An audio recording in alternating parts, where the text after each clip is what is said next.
বাংলাদেশের উত্তরে এক প্রাচীন জনপদ ঠাকুরগাঁও বালিয়া গ্রামে দাঁড়িয়ে আছে এক নীরব স্থাপত্যের সাক্ষী। নাম তার বালিয়া জামে মসজিদ, তবে স্থানীয়রা একে ভালোবেসে ডাকেন জিনের মসজিদ। এই রহস্যময় নামের পেছনে আছে এক বিস্ময়কর লোক কাহিনী। জনশ্রুতি অনুযায়ী এক অমাবস্যার রাতে জিন পর্যন্ত মসজিদ নির্মাণে হাত দেয়, তবে সূর্য ওঠার আগে কাজ অসমাপ্ত রেখে অদৃশ্য হয়ে যায় তারা। সেই থেকে এই মসজিদ ঘিরে তৈরি হয় কল্পনা আর কাহিনীর মিশেল।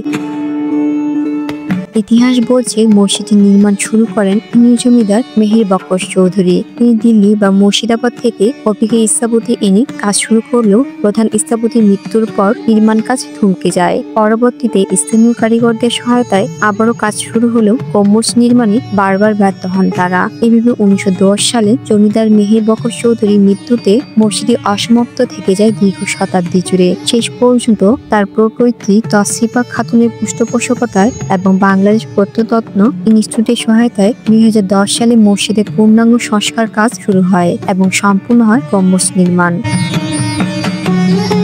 স্থাপত্যের শৈলীতে মসজিদটি সত্যি অনন্য। 5 ফুট 3 ইঞ্চি উঁচু প্ল্যাটফর্মের উপর নির্মিত এই মসজিদের আয়তন পূর্ব পশ্চিমে 62 ফুট 6 ইঞ্চি এবং উত্তর দক্ষিণে 69 ফুট 2 ইঞ্চি। ছাদে রয়েছে 3টি গম্বুজ, তার পাশে 8টি মিনার। চুন, সুরকি ও হাতে পোড়ানো ইট দিয়ে নির্মিত এই মসজিদের দেওয়ালে ফুটে উঠেছে কলস, বাটি, পদ্ম, ঘণ্টার মতো আকর্ষণীয় নকশা।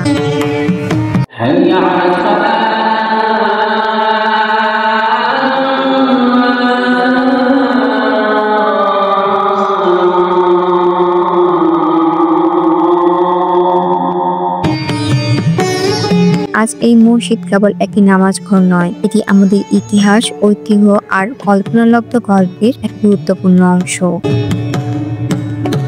বালিয়া জামে মসজিদ, যেখানে স্থাপত্য, ইতিহাস আর লোক কাহিনী মিলে সৃষ্টি করেছে এক বিস্ময়কর সময়গাথা। ঠাকুরগাঁও জেলার বুকে থাকা এই নিদর্শন এখন শুধু ইবাদতের স্থান নয়, এটি হয়ে উঠেছে পর্যটকদের আকর্ষণ এবং ইতিহাস প্রেমীদের গর্ব।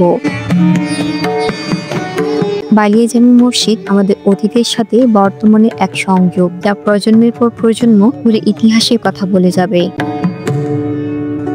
রাকিবুল ইসলামের পাঠানো ভিডিও চিত্রে আমি সাদিয়া সুলতানা চাঁদনী, বাংলা নিউজ 40, ঠাকুরগাঁও।